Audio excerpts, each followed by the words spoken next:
नावं बाकीच्या पक्षांनी द्या. सभापती महोदया, द्या ना. आत्ताच माननीय विरोधी पक्ष नेत्यांनी जो प्रस्ताव मांडला त्याच्यावरती मी माझी काही मतं मांडू इच्छितो आणि आपण त्याबद्दल मला संधी दिली त्याच्याबद्दल आभारी आहे. प्रश्न फार महत्त्वाचा आहे आणि एका गोष्टीचं मला बरं वाटलं की सभागृहातील सर्वच सदस्यांचं या विषयाबद्दल एकमत आहे.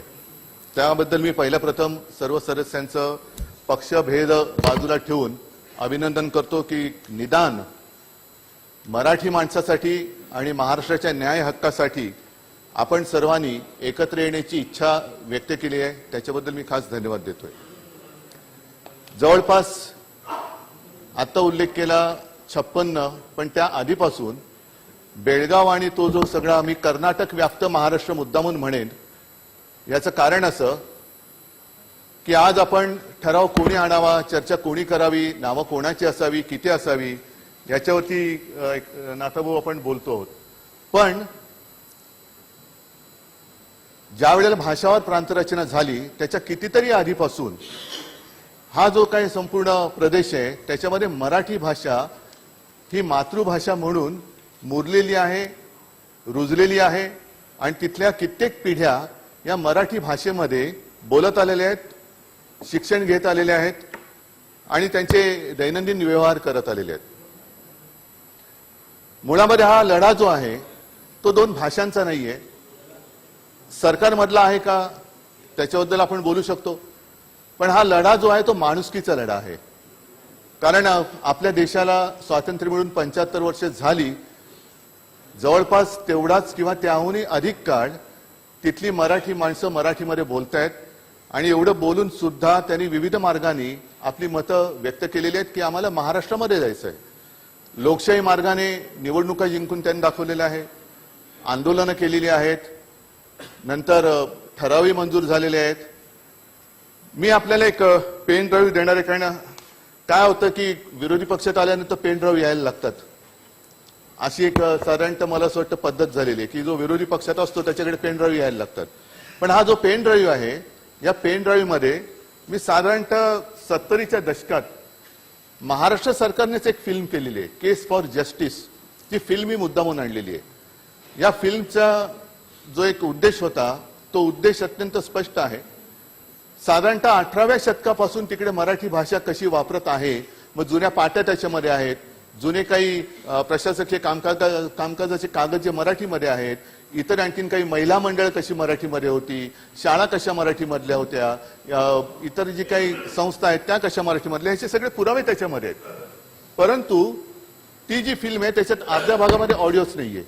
मी आपल्याला हा पेन ड्राईव्ह देऊ इच्छितो, तो आपण घ्यावा आणि माझी विनंती आहे की हा पेन ड्राईव्ह ह्याच्यातली जी फिल्म आहे ती या सभागृहातल्या सदस्यांना तर आपण दाखवावीच, पण दोन्ही सभागृहातल्या सदस्यांना ही फिल्म दाखवण्यात यावी की जेणेकरून जे नवीन पिढीतले आता सगळे लोकप्रिय सदस्य, सन्माननीय सदस्य या सभागृहात आलेले त्यांना कळू द्या की हा ठराव म्हणजे नेमकं काय आहे आणि हा ठराव कशासाठी आपण आणतोय, का आपण तिथल्या जनतेच्या पाठीशी उभं राहायचं आणि कशी त्या जनतेवरती एक भाषिक अत्याचाराची एक जी पकड दिवसागणी घट्ट होत चाललेली आहे त्याच्या विरुद्ध आपण काय नेमकं करायला पाहिजे हे ही फिल्म बघितल्यानंतर कळेल. या विषयावरती पूर्वी महाजन रिपोर्ट म्हणून एक रिपोर्ट आला होता. मला वाटतं आपल्या हिंदुस्थानचे माजी सरन्यायाधीश महाजन, आणि त्यांनी तो रिपोर्ट दिला होता. त्या रिपोर्टची चिरफाड करणारं पुस्तक आपले महाराष्ट्राचे माजी मुख्यमंत्री बॅरिस्टर अंतुले साहेब त्यांनी लिहिलेलं आहे. ते पुस्तक पण जर आपल्या इकडे असेल तर तेही सर्वांना द्यावं, नसेल तर एक कॉपी मी ती आपल्याला देतो आहे. ही झेरॉक्स कॉपी मला सापडली, कारण आता ओरिजिनल पुस्तकं सुद्धा आता दुर्मिळ झालेली आहेत. म्हणजे हळूहळू करत हा जो सगळा काही एक मराठीचा ठसा आहे तो तिथला पुसण्याचा प्रयत्न होतोय. मी जे म्हणालो की हा जो प्रश्न आहे तो नुसता भाषावार प्रांतरचनेचा नाहीये, तर माणुसकीचा विचार आहे. माणुसकीने वागलं पाहिजे. आजपर्यंत जेव्हापासून हा वाद सुरू झाला मला एक तरी उदाहरण असं दाखवलं जायला पाहिजे की किती वेळेला मराठी माणसांनी महाराष्ट्रात राहणाऱ्या कन्नड भाषिकांवरती अत्याचार केलेत, किती वेळेला महाराष्ट्र सरकारने कन्नड भाषिकांवरती, जसं आज कन्नड सरकार कर्नाटक सरकार तिथल्या मराठी भाषिकांवरती अत्याचार करते, खोटे गुन्हे दाखल करते, मारपीट करते. हा ठीक आहे. मी असं मध्ये ऐकलं की काही जणांनी या किंवा खालच्या सभागृहात सांगितलं, असं मी ऐकलं कारण मी तेव्हा उपस्थित नव्हतो, की आम्ही सुद्धा लाट्या खाल्ल्या, तुम्ही काय सांगताय. पण तुम्ही लाट्या खाल्ल्यात तेव्हा तुम्ही आमच्या पक्षात होता, आता तुम्ही सीमा पार करून दुसरीकडे गेलात आणि तेव्हा लाट्या खाल्ल्या म्हणून आता गप्प बसणं हा असा त्याचा अर्थ होत नाहीये. मग प्रश्न मुद्दा हाच येतोय की किती काळ आणखी मराठी माणसाने लाट्या खायच्या, काठ्या खायच्या, अत्याचार सहन करायचे, रक्त सांडायचं, किती किती काळ करायचं. आपण आज नुसतं चर्चा करायची आहे, किती काळ आपण चर्चा करणार आहोत आणि काय चर्चा करणार आहोत. जसं कर्नाटक सरकारने एक भूमिका मांडली की 1 इंच सुद्धा जागा आम्ही महाराष्ट्राला देणार नाही, एवढी धमक आपल्यामध्ये आहे का, आपण मांडू शकतो का. खरं म्हटलं तर आज हा प्रश्न सुटायला जेवढी पूरक परिस्थिती आहे तेवढी यापूर्वी असेल, पण सोडवला गेला नाही. की का आहे, कारण कर्नाटक, महाराष्ट्र आणि दिल्लीमध्ये एका पक्षाचं सरकार आहे, एका पक्षाचं सरकार आहे. दोन्ही मुख्यमंत्री केंद्रात बसलेल्या माननीय पंतप्रधानांना आपला नेता मानतात, गृहमंत्र्यांना आपला नेता मानतात. परंतु गेल्या 8-15 दिवसापूर्वी जसं आज आपले मुख्यमंत्री दिल्लीत गेलेत, खरं त्यांनी महाराष्ट्राचा विषय इकडे सोडून दिल्लीत जाण्याची गरज नव्हती, पण दिल्लीत गेलेत. दिल्लीत गेल्यानंतर या विषयावरती ते बोलणार आहेत का. मग गृहमंत्र्यांबरोबर जी चर्चा झाली, दोन्ही मुख्यमंत्री एकत्र आले आणि सर्वोच्च न्यायालयात हा जोपर्यंत खटला दाखल आहे, प्रलंबित आहे, तोपर्यंत जैसे ते परिस्थिती ठेवायची. ही परिस्थिती कोणी बिघडवलेली आहे. कर्नाटक आणि महाराष्ट्राचा जो काही सीमावाद आहे, हा प्रश्न सर्वोच्च न्यायालयात गेल्यानंतर एक एक पावलं पुढे कोण टाकत गेलेलं आहे. महाराष्ट्र टाकत गेलंय का, कर्नाटक टाकत गेलेलं आहे. आणि जर मी चुकत नसेन तर सर्वोच्च न्यायालयात ही केस गेल्यानंतर कर्नाटकाने बेळगावला उपराजधानीचा दर्जा दिला. हे जर का मी चुकत नसेल तर ते नमूद केले गेलं पाहिजे. आणि बेळगावचं नामांतर केलं गेलेलं आहे. मराठी भाषेवरती अत्याचार केले गेलेले आहेत. आम्ही साधा इकडे कायदा केला की आपल्या इथल्या दुकानांच्या पाट्या या मराठीत पाहिजेत, तर त्याच्या विरुद्ध लोक कोर्टात गेलेत. पण तिकडे मराठीमध्ये पाटी लावली किंवा मराठीमध्ये बोललं, महाराष्ट्रात जायचं बोललं तर राजद्रोहाचा गुन्हा दाखल केला जातो. कुठे आहेत आपण. एका देशातली 2 राज्य असल्यानंतर ह्या तंटा सोडवण्याची जबाबदारी आहे कोणाची. केंद्र सरकार पालक म्हणून पालकासारखं वागतंय का. सर्वोच्च न्यायालयात खटला दाखल केल्यानंतर आपल्या सरकारकडनं ज्या आग्रहीपणाने कर्नाटक सरकार भूमिका मांडते तशी भूमिका आपलं सरकार मांडताय का. आम्ही होतो ठीक आहे, आम्ही काय केलं, तुम्ही काय केलंय हे ठेवा बाजूला, आपण काय करणार आहोत हा आजचा महत्वाचा प्रश्न आहे. आणि माणुसकीचा प्रश्न जो बोललो तो हाच आहे की शिवसेनेने एक प्रयत्न केला होता.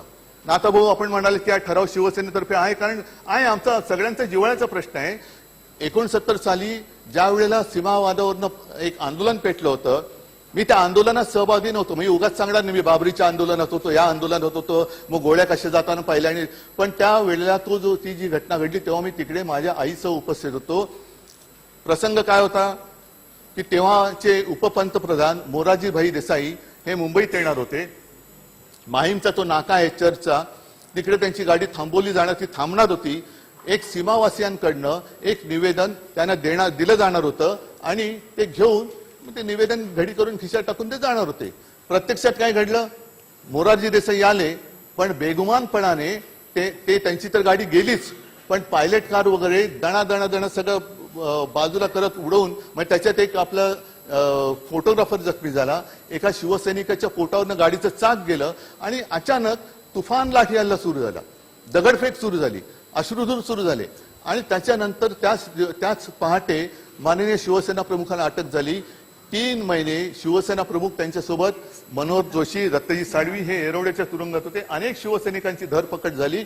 खटला चालू राहिला. मुंबई जळत होती, 10 दिवस मुंबई जळत होती. पोलीस आणले, मिलिटरी आणण्याचा प्रयत्न झाला, पण मुंबई काही शांत होत नव्हती. माननीय शिवसेना प्रमुखांनी त्यावेळेला तुरुंगातून आवाहन केलं आणि एका क्षणात मुंबई शांत झाली. हे मी का सांगतोय की शिवसेना आणि हा सीमावाद, सीमा प्रश्न, त्यावेळेला तिथले जे सगळे नेते होते, बाबूराव ठाकूर होते, सायनाक होते, आणखीन काही मंडळी होती, ती यायची, आमच्या घरी बैठका व्हायच्या, मग विविध प्रकारे त्याच्यावरती चर्चा व्हायची. हे लहानपणापासून मी ऐकत मी इथपर्यंत आलेलो आहे. म्हणजे जवळपास त्याच विषयाला आता 50 वर्ष होऊन गेली. 50 वर्ष हे विविध मार्गाने सगळं सांगतायत. आणि त्या पलीकडे जाऊन मी सांगतो की हे जरी सत्य असलं तरी त्याच सुमारास मुद्दामून शिवसेना प्रमुखाने एक प्रयत्न असा केला होता की जनरल करिअप्पा किती जणांना त्यांचं नाव माहिती असेल कल्पना नाही, पण जनरल करियप्पा आपल्या देशाचे एक सैनिक, त्यांना शिवसेनेने कर्नाटकातले ते असून सुद्धा हा प्रश्न सोडवण्यासाठी की आमचं तुमचं एक भाषेचं भांडण नाहीये, त्यांना शिवसेनेतर्फे उमेदवारी दिली होती. म्हणजे हा एक प्रकार आम्ही प्रयत्न करून पाहिला होता. आणि जनरल करियप्पांबद्दल मला मुद्दामून सांगायचं वाटतं की जनरल करियप्पा हे जनरल म्हटल्यानंतर सैन्यामध्ये होतेच, पण त्यांचा मुलगा सुद्धा सैन्यात होता आणि तो मुलगा तिकडे पाकिस्तानमध्ये युद्धबंदी होता. जेव्हा हे कळलं की इकडे हे जनरल होते तेव्हा त्यांना असं सांगण्यात आलं की तुमच्या मुलाला आम्ही सोडून देतो. तेव्हा करियप्पाने त्यांना सांगितलं की नाही, केवळ माझा मुलगा आहे म्हणून त्याला सोडायचं नाही, तो भारताचा सैनिक आहे. जसं तुम्ही ज्या वेळेला इतर सैनिकांना सोडाल त्याच वेळेला माझा मुलगा सुटला पाहिजे. म्हणजे ही देशभावना ही कर्नाटकातल्या लोकांमध्ये सुद्धा आहे, त्याचा आम्ही आदर करतो. पण आता हे जे काही सगळं चाललेलं आहे हे काय चाललेलं आहे, आम्ही 1 इंच सुद्धा जागा देणार नाही, ही कौरवी वृत्ती आली कशी? आणि ही ज्या मुख्यमंत्र्यांनी बोलले ते मुख्यमंत्री ज्या पक्षाचे आहेत त्यांचे नेते तिकडे काय करतायत? महाराष्ट्रातल्या नेत्यांवरती आम्ही कारवाई करू, काय मोगलाई आलेली आहे? महाराष्ट्राला 1 इंच सुद्धा जागा देणार नाही. संजय राऊत हे चीनचे एजंट आहेत. कोणी कसा शोध लावला तुम्ही? चीनचे एजंट. म्हणजे आम्ही महाराष्ट्रातली 1 इंच सुद्धा, कर्नाटकातली 1 इंच आम्हाला 1 इंच नकोच आहे, आमची जागा आम्हाला पाहिजे. जी आमची जागा आम्हाला तुम्ही घेतलेली आहे त्या महाजनांनी एक काहीतरी ती लाईन मारली, त्याच्याबद्दल सुद्धा त्या केस फॉर जस्टिस मध्ये व्यवस्थित लिहिलेलं आहे की कसा कसा अत्याचार झालेला आहे, अन्याय झालेला आहे. ती कोणती गावं तिकडे 60% 70% ही लोकसंख्या मराठी भाषिक असताना सुद्धा कर्नाटकात टाकली गेली. हे सगळं त्याच्यात दिलेलं आहे. पण हे नुसतं आपण ऐकत चाललंय. कर्नाटक पुढे चाललेलं आहे, विधानसौधा बांधते, उपराजधानी करते, बेळगावी करते, काही त्याच्यातनं निष्पन्न निघेल असं वाटत नाहीये. आणि खरंच आपल्याला या विषयामध्ये काही सोडवणूक करण्याच्या दृष्टीने पावलं टाकण्याची हिंमत आहे का? कारण ते मुख्यमंत्री जोरात बोलतायत, आमचे मुख्यमंत्री, मी राजकीय बोलत नाही, पण आमच्या मुख्यमंत्र्यांनी एक ब्र तरी आजपर्यंत या विषयावरती काढलंय का? बरं, हा मुद्दा सोडवणार कोण? मला ठराव तुम्ही मांडणार आहात, हा ठराव नेमका असणार आहे काय? काय आपण विचार केलेले, शब्दांकन केले का त्याचं? माझं मत आहे हा ठराव असाच असला पाहिजे की जोपर्यंत हा विषय सर्वोच्च न्यायालयात प्रलंबित आहे तोपर्यंत हा सगळा कर्नाटक व्याप्त महाराष्ट्र हा केंद्रशासित झालाच पाहिजे. ही मागणी या ठरावाद्वारे आपण केली पाहिजे आणि विधिमंडळाकडनं केंद्राकडे पाठवली पाहिजे. केंद्रशासित करा प्रदेश.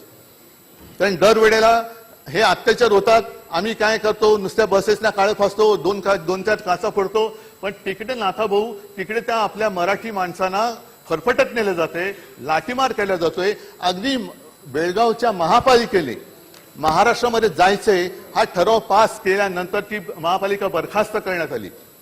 आज मी ऐकतोय की आपल्या काही ग्रामीण भागातल्या काही त्या परिसरातल्या ग्रामपंचायतीने ठराव केले कर्नाटकात जाणार. काय करणार होतं आपण त्यांच्याबद्दल? काय त्यांच्याबद्दल आपण शिस्तभंग किंवा राजद्रोहाचा खटला टाकणार होत का, जसं तिथल्या महापौरांवरती टाकलं गेलं होतं? नाही, त्यांनी महापालिका बरखास्त केलीच ना. आपण ग्रामपंचायती बरखास्त करणार आहोत का? कोणत्याही पक्षाच्या असो. आम्ही एवढ्या ग्रामपंचायती जिंकल्या, आम्ही एवढ्या, हो तुम्ही जिंकल्यात, पण त्या जिंकलेल्या महापालिका ग्रामपंचायती जर महाराष्ट्राच्या विरुद्ध काही ठराव करत असतील तर तुम्ही अभिमानाने सांगणार आहात की ह्या आमच्या पक्षाने जिंकलेल्या ग्रामपंचायती आहेत का बरखास्त करणार आहात? काय करणार आहेत त्याचा सुद्धा निकाल आज लागला पाहिजे. आणि ठराव करणार असाल तर बाकी मला वाटतं चर्चा चरवण करू नका. ते च्युइंगम चावल्यासारखं काहीतरी तोंड हलवण्यासारखं करून त्यांची थट्टा करण्याची आता गरज नाहीये. गेल्या अनेक वर्ष पिढ्यानपिढ्या की लोक सांगतात. मला आठवतंय काही वर्षांपूर्वी मी कोल्हापूरला गेलो होतो, त्यावेळेला कोल्हापूरला मला तिथली ही आपण सीमा परिषद घेतली होती. लहान लहान मुलं येऊन त्यांनी 1-2 मुलांनी मला मिठ्या मारल्या, त्यांनी सांगले की आम्हाला वाचवा, आम्हाला कानडी शिकायची नाही, आम्ही मराठी आहोत, आम्हाला मराठी भाषा शिकायची आहे. त्यांना मराठीमध्ये शिक्षण नाकारलं जाते. रोजचे व्यवहार आहेत ते मराठीमध्ये नाकारले जातात. हे जर का आम्ही मागणी केली, ही जर मागणी आम्ही केली तर संपूर्ण देश आमच्यावरती तुटून पडेल की तुम्ही भाषिक आहात, तुम्ही प्रांतीय आहात, तुम्ही अमुक आहात, तुम्ही तमुक आहात. पण कर्नाटकाबद्दल काय, कर्नाटक ह्या देशाचं राज्य आहे की नाही? जर सर्वोच्च न्यायालयाचा निकाल आम्हाला बंधनकारक आहे तर कर्नाटकाला तो आहे की नाही?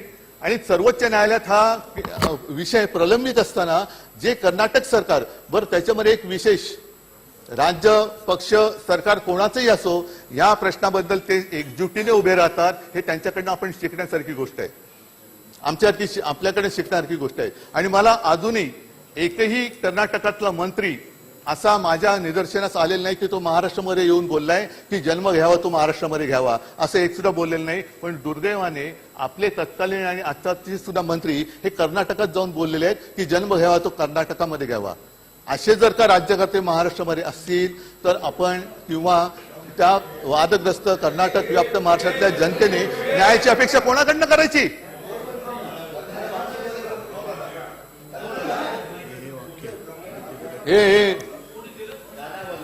हे चंद्रकांत दादा म्हणतात जन्म घ्यावा तर कर्नाटकामध्येच.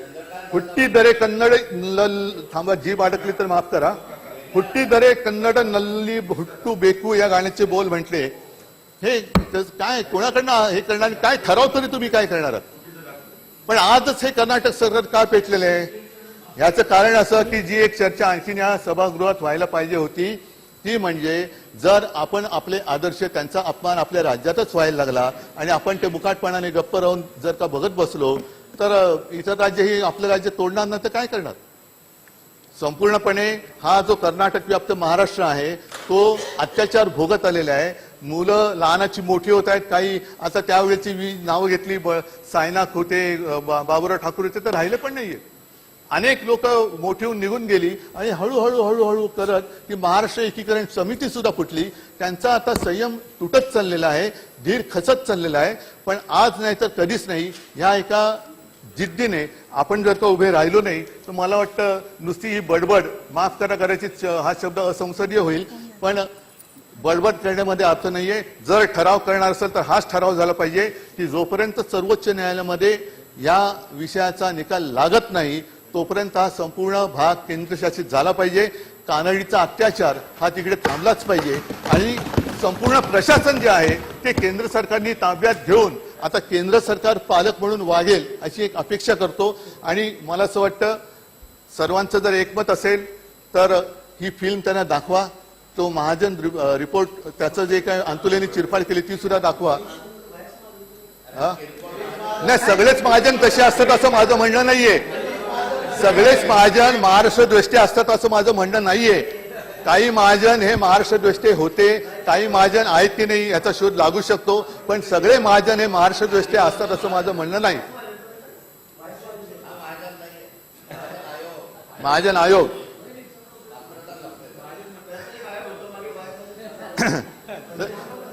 सगळेच महाजन तसे असतात असं नाही, पण म्हणून मी सांगतो की याची एक माहिती, कारण जर चर्चा होणार असेल, चर्चा करणार असू तर एका धाडसाने ती करण्याची गरज आहे आणि पूर्ण माहिती घेऊन ती करायला पाहिजे. बाकी चर्चा काय होणार त्यावेळेला तर मी असणारच आहे. माझी अशी अपेक्षा आहे की मुख्यमंत्री येतील नाही येतील, कधी येतील, काय करतील, दिल्लीतनं त्यांना कधी सोडलं जाईल, पुन्हा विमान अर्ध्या वाटेत आल्यानंतर परत बोलवलं गेलं तर आज ठराव मांडला जाईल की नाही मला माहिती नाही. पण हे आपलं सार्वभौम सभागृह आहे. विधिमंडळाने हा ठराव आजच्या आज करावा आणि केंद्र सरकारकडे पाठवावा अशी माझी नम्र विनंती आहे. धन्यवाद. जय हिंद, जय महाराष्ट्र.